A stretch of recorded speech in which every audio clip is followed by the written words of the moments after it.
আমাদের পার্টিসিপেন্টদের নাম হচ্ছে রিফাত টেলিকম, অঙ্কন এসবি টেলিকম, সন্ধ্যা হালার জয় টেলিকম। তারপর আমি অবশ্য পার্লারের Khadija Parvin, lovely, Salma.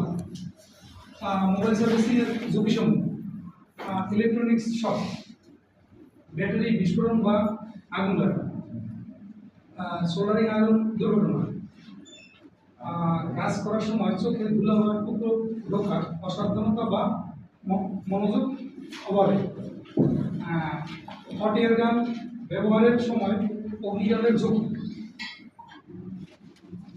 Mobile service কাজের সময় দুর্ঘটনা এড়ানোর উপায়, বিদ্যুৎ সংযোগ বিচ্ছিন্ন রাখা কাজের পরে, সঠিক টুলস ব্যবহার, নষ্ট ও খোলা ব্যাটারি দোকানে না রাখা,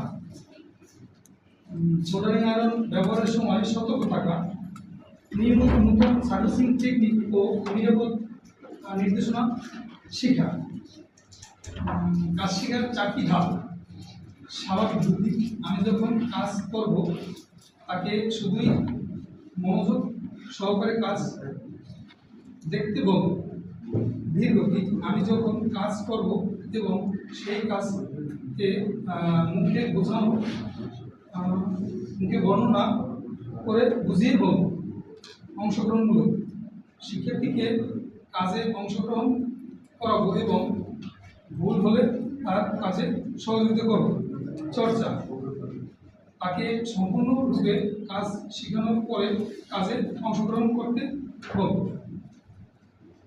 গল্প এই নেক্সট 8টা।